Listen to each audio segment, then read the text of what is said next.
Welcome to black and white digital media. డట్టి politics. నిన్నటి దాకా తిట్టుకున్నోళ్ళు నేడు షేక్ హ్యాండ్ ఇచ్చుకున్నారు, కలిసి చాయ్ తాగారు, ముచ్చట పెట్టుకున్నారు, కలిసి పని చేద్దాం అనుకున్నారు.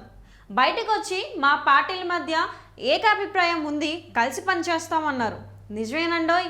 ఇదంతా గులాబీ పార్టీ అధినేత కేసీఆర్, బీఎస్సీ అధినేత ఆర్ఎస్ ప్రవీణ్ కుమార్ల గురించి.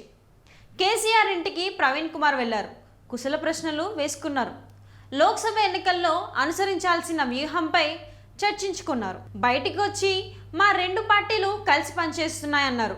పొత్తు విషయం బీఎస్పీ చీఫ్ మాయావతితో మాట్లాడిన తరువాత అధికారికంగా అనౌన్స్ చేస్తామన్నారు.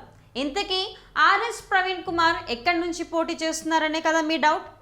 ఇంకెక్కడో ఎందుకు, నాగర్ కర్నూలు స్థానం రెడీగా ఉంది కదా. అక్కడి బీఆర్ఎస్ సిట్టింగ్ ఎం రాములు బీజేపీలో చేరారు కదా. ఆయన కుమారుడు భరత్కు బీజేపీ టికెట్ ఇచ్చేసింది. సో అక్కడ పోటీగా ఎవరూ ముందుకు రావడం లేదు. దీంతో సడన్గా బీఎస్పీపై కేసీఆర్ నజర్ పెట్టారు. కబురు పెట్టగానే ఆర్ఎస్ వచ్చారు.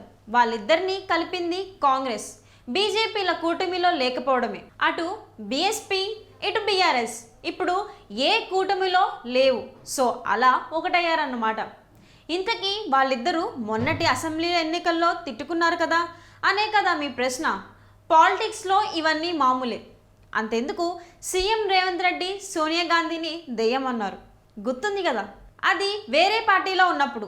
సీఎం కాగానే సోనియా కాళ్ళు మొక్కారు కదా.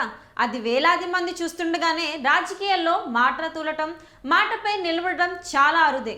అందుకే డర్టీ పాలిటిక్స్ అనేది. మీరేమంటారు? మీ అభిప్రాయాల్ని కామెంట్స్ రూపంలో తెలియజేయండి. ఇలాంటి ఇంట్రెస్టింగ్ వీడియోల కోసం మా ఛానల్ని సబ్స్క్రైబ్ చేసుకోండి.